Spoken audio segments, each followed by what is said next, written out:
You had a video recently on your channel about Ilhan Omar and about her participation in pride parades. And I really liked how you started out with a hadith and you explained how someone who is misguiding others will be responsible for the misguidance of others. And you kind of framed the whole discussion in those terms, and then you went on to describe and explain what Ilhan Omar, as a Muslim congresswoman, is doing with her alliances with different groups, particularly LGBT. So what do you think is really the danger, right? Because what some people will say is that, look, she's just a politician. She's not an imam. She's not a scholar. No one is calling her a sheikha, for example.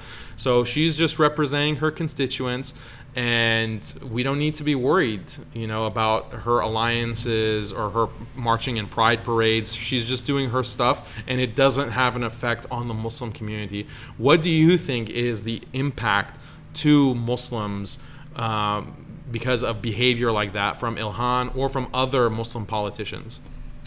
Well, it seems to me that it's legitimizing this sort of anti-Islamic behavior. I mean, whether they like it or not, they do represent Islam to large portions of people. And I think I tried to show that in my video, where she retweeted somebody saying basically about how she is a Muslim and she's cool with the LGBTQ movement and so on and so forth. So her retweeting that, she knows that she's representing the Muslims, or I would assume she knows that. That's the point of her retweeting it. So, it was just like that video. It's just a matter of sharing hadith of the Prophet alayhi salatu wasalam. And I mean, I'm not gonna try to say where Ilhan Omar is going to be in the hereafter or anything like that. I pray that Allah guides her and that Allah guides all of us. But it's important for us to think about who we are following in regards to our Islamic role models. Our Islamic role model is the Prophet Muhammad sallallahu alaihi wasallam. And it's like, if these people aren't following him, then they're leading you astray, and they're masquerading as somebody who is following him when they're not. And that's something that people need to be aware of. If you're sincere, if you really care about the akhirah and about following true Islam, you have to be very careful about who you get your deen from. Right. So another question actually that comes to my mind on this topic of who to follow. Do you have any recommendations? Because when it comes to social media and online, there are so many different options. Mm-hmm. And a question that I always get, and I'm sure you get as well, is, well, how do we know who is the right person to follow? How do we know this is an authentic source of knowledge? How can we really trust that? And I don't know if you've given it any thought, but is there any advice that you can give to people, like Muslims online, on what they should be consuming to get closer to Allah and learn more about deen? Yeah, I mean, this is a very important question, and it's a tough question. I mean, at this point, I think I could only recommend specific people. Like on my channel, on Ilm Institute, I try to provide a resource where I feel like I'm sharing just basic knowledge that I learned in Medina from the scholars there, and real basic stuff. The people that I tried to bring on to that channel, I feel like they have a proper understanding of the deen to the best of my knowledge. And I mean, I feel like at this point, that's the best I can really do. I can't necessarily co-sign anyone who I haven't worked with. I don't really, I mean, the thing is that when we talk about different personalities and people giving da'wah in institutions, I mean, some of these brothers, it's like they're private investigators, as if they know everyone's business and everything. Like, I just try to worry about myself and my own da'wah, and, I try to contribute the best that I can, because I studied da'wah in Medina, so I'm just trying to contribute to that. But that's an important question. I should actually probably make a video and collaborate and to make a clear answer. But I think the best that I can do right now is just try to keep my channel going, and I'm trying to actually collaborate with other students and make classes similar to what you're doing with Al-Asna.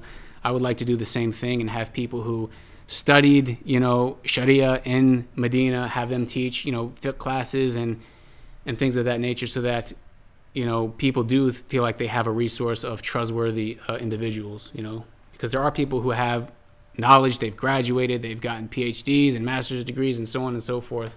It's just a matter of having access to them, Right. A couple of more questions if you have time. Sure. one thing is when you're a convert and you're coming into the community, you mentioned that you saw a lot of kind of infighting. And so what is your sentiment when you see this, when you see Muslims attacking each other on a basis where there's not really something that needs to be fought over? Like, there doesn't need to be a conflict in this case.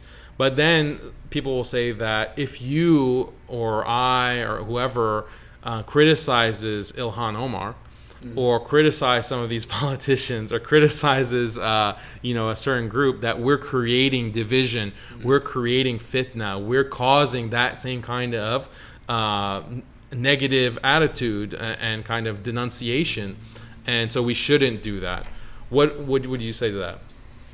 Yeah, I mean, it's a very sad reality that we aren't as united as we should be upon haqq, right? Not uniting upon stuff that is clearly not from Islam. That's the thing about, for example, when we're talking about Ilhan Omar.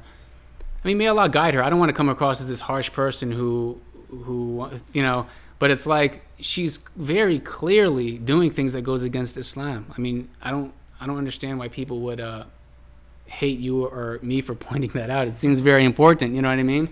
So, and I mean, Allahu A'lam, how many people really are upset about that sort of thing. I would think a lot of people actually appreciate when we talk about that sort of stuff.